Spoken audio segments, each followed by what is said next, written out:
This week I'm going to do a really exciting guest bedroom makeover at my mom's house. I can't believe she's trusting me to do this, but I'm going to transform this space using a big splash of color.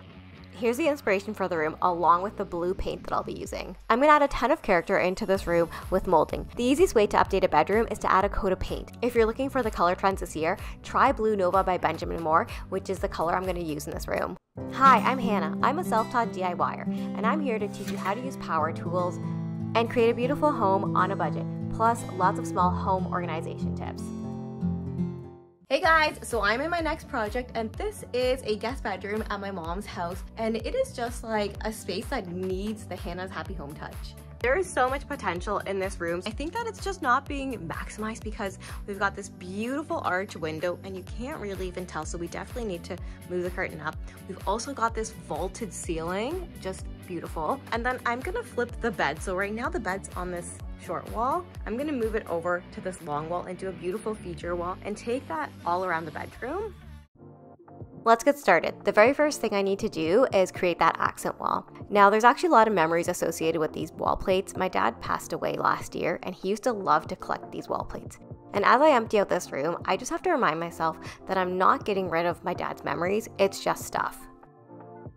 Even though panel molding looks really sophisticated, it's actually really simple to do. I would even go as far as say it's a beginner level project. All you need to do is set your saw to a 45-degree miter and then flip your saw every single time. I have a really detailed tutorial on how to cut panel molding, so I'm not going to be doing step-by-step here. But the one thing you should know is to always use a stop block if you're doing a lot of repetitive cuts, and you don't need a long workbench. You can actually use your wall as your place of stopping. See how much time you're gonna save if you don't have to measure every single piece? You can just skip that when you have the stop block. So I'm actually regretting my choice of design a little bit because if you take a look at this, okay, so I've got 3, 6, 9, 12, 15 boxes. 15 boxes each have 4 cuts. Oh no, sorry, they have 8 cuts each. Yeah, 8 cuts. It's like 180 cuts. I've only done like half, not even. And if you're watching this video and you have no idea how to measure for your panel molding wall, I got you. I have a really detailed template that you can print off and fill in based on the size of your wall. I'll link in the description below. I have 2 tips to build an accent wall like this. Using a spacer is going to be the easiest and fastest way to install an accent wall like this. A spacer is just any piece of wood that you use that's gonna give you the spacing between the boxes. I used a piece of leftover trim that was 3.5 inches wide, but you can really use anything. And then as you build your box, just make sure you use a level so that every single piece is exactly straight. And that's how you make a perfect box. As you can see, this wall comes together really quickly and I can't wait to paint it.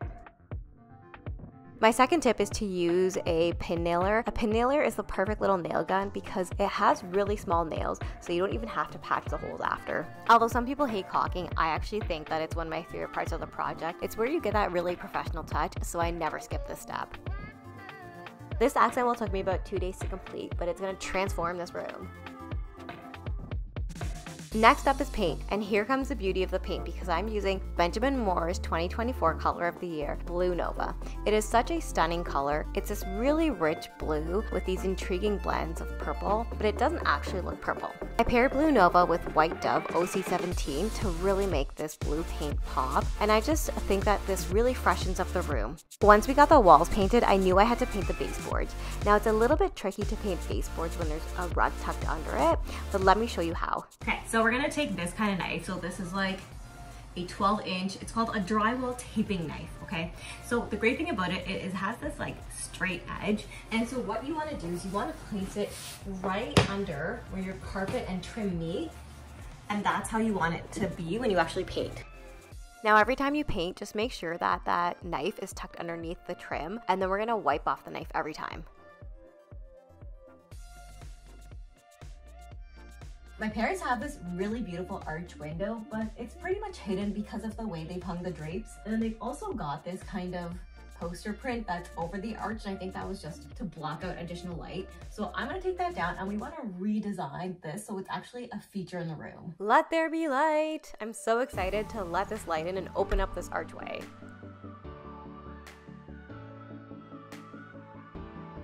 Okay, so that helped a little bit, but you can see that we're still like not even able to get the shape of the window. So I'm going to take this down and then we want to remount it higher and hang the curtains wider. Love my parents, but these curtains are so dated. They definitely got them back in the 90s when I guess Christmas plaid was always in. When mounting the new curtain rod, I wanted to make sure that I hung it higher and wider. So you'll notice this rod is actually hung 3 inches above the highest point of the archway. Once I got the curtains hung, I knew that actually this was too many curtain panels. I had initially put 2 panels on each side and it just looked too thick, and I wanted to make sure that we could see the window on both sides. So that's why we actually decided to go with 1 panel on each side instead.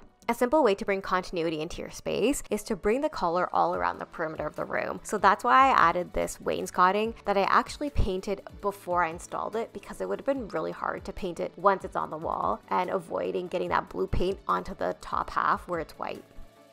Now we're almost to the finishing touches of this room. I had to decide on what rug to pick. I wish I could just leave good enough alone, but I actually ended up buying 2 different rugs and trying to decide which one to choose between them. I ended up going with the more moody one, which is the one underneath, because I felt like I was gonna have a lot of creams on the beds and I wanted to balance out the space. After the room was painted and the curtains were hung, all I had to do was put together the room. Now that seems really simple, except that the bed that I ordered, when it arrived, it was damaged. And for some reason I thought it'd be a great idea for me to DIY my own headboard. And to be honest, my mom had a little bit of doubts about me, but once you see it, you'll know how beautiful it came out, and it was the right decision. Once I created the headboard, I got to put the bed together and I was so thrilled with the result. And this is a total fluke. I ended up using the extra curtain panels that we didn't use as the upholstery fabric. And it matched perfectly with the base of the new bed that I ordered, even though I didn't use the damaged headboard.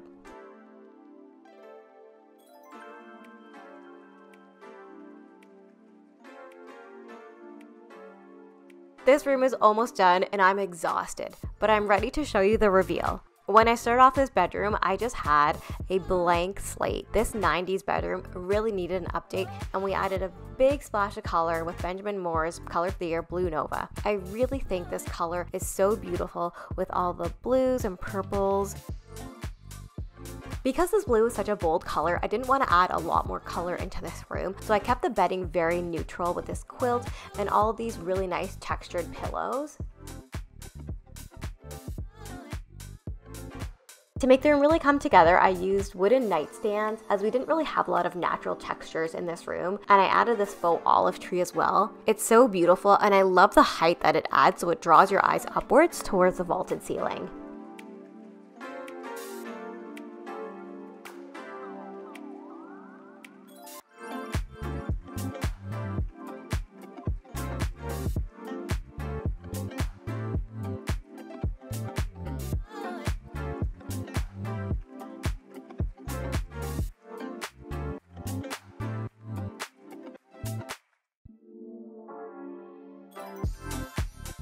I love the way this room came together, and this color by Benjamin Moore, Blue Nova, which is the 2024 Color of the Year, is so beautiful.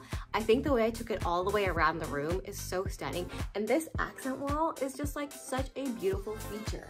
If you love this project, make sure you give this video a like and a subscribe, and I will see you next time for my next DIY with a weekly video every week.